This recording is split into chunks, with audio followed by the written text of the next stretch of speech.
जय हिंद दोस्तों, अंत्योदय एकेडमी में आप सभी का स्वागत है।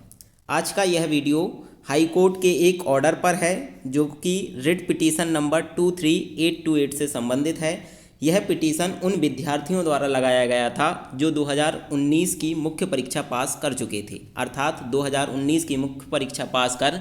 इंटरव्यू के लिए चयनित 1918 विद्यार्थियों द्वारा यह रिट पिटीशन लगाया गया था और 29 नवंबर को हाई कोर्ट ने इस पर सुनवाई कर ली थी और अपना ऑर्डर जो है रिकॉर्ड रूप में रख लिया था। आज हाई कोर्ट द्वारा यह आदेश जारी कर दिया गया है। क्या इस आदेश में हाई कोर्ट ने कहा है, हम उसको बिंदुवार समझने का यहाँ पर प्रयास करेंगे।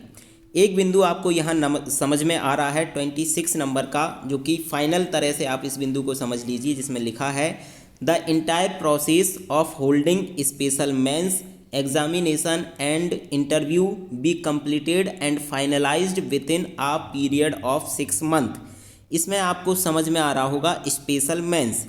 मेंस मतलब विशेष परीक्षा। ये विशेष परीक्षा सभी विद्यार्थियों की नहीं होगी, अर्थात जो नए विद्यार्थी लगभग 2700 हैं, हम ऊपर के पॉइंट में अभी इन सभी को समझेंगे। 2700 विद्यार्थी जो कि पहले मुख्य परीक्षा नहीं दे पाए थे, जो 2020 का गलत रूल था उसके अकॉर्डिंग ये जो रिजल्ट था तैयार किया गया था और उसके कारण ये विद्यार्थी छूट गए थे, तो इन्हीं विद्यार्थियों की एक स्पेशल मुख्य परीक्षा कराने का हाई कोर्ट ने आयोग को यहाँ पर निर्देश दिया है। इसके अतिरिक्त दूसरा निर्देश है कि इन 2700 लोगों का आप मेंस कराइए और जो इंटरव्यू के लिए चयनित हैं इन दोनों का सम्मिलित रूप से इंटरव्यू कराने का यहाँ पर हाई कोर्ट ने आदेश पारित किया है। इसके अतिरिक्त और क्या क्या बात यहाँ उसने कही है हाई कोर्ट द्वारा, माननीय हाई कोर्ट ने क्या क्या बात कही है उनको भी हम यहाँ पर समझते हैं। एक बात यहाँ पर आपको समझ में आ रही होगी कि ये जो कंप्लीट प्रोसेस कराने का जो है आयोग को 6 महीने का यहाँ पर टाइम पीरियड हाई कोर्ट द्वारा बताया गया है। नेक्स्ट एक बात यहाँ पर इन्होंने कही है, इसको हम यहाँ पर डिस्कस करने का प्रयास करेंगे। हाँ, जैसे इन्होंने कहा था कि आयोग ने जो डिसीजन लिया था, जो आयोग का डिसीजन था 10/10/2022 को पारित किया था, जहां नया जो रिज़ल्ट है आयोग द्वारा तैयार करके पुराने जो विद्यार्थी थे 1918 विद्यार्थी, उनकी पुनः मुख्य परीक्षा कराने का आयोग द्वारा डिसीजन लिया गया था, उसको यहाँ पर कुछ आधार देकर माननीय हाई कोर्ट ने गलत ठहराया है और उसको यहाँ पर रद्द कर दिया है। एक तरह से ये समझ लीजिए उस आदेश को। क्या कहा है, नया जो मेंस है सभी विद्यार्थियों का अगर कराया जाता है तो ये न केवल धन की हानि होगी अपितु ये व्यापक स्तर पर जनहित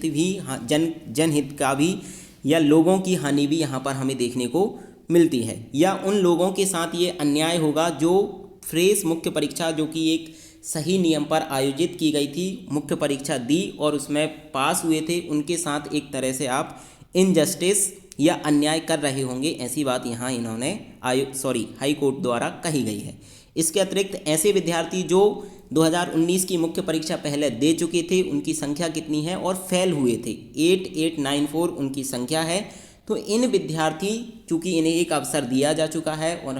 इन्होंने मुख्य परीक्षा पास नहीं कर पाई है, तो इन्हें कोई पुनः जो मुख्य परीक्षा है उसमें सम्मिलित करने का आधार यहाँ पर हाई कोर्ट द्वारा नहीं बताया गया है कि उन्हें पुनः मुख्य परीक्षा में शामिल किया जाए। बाकी जो फॉर्म डालने की प्रोसेस है अगर उसकी हम बात करें तो 14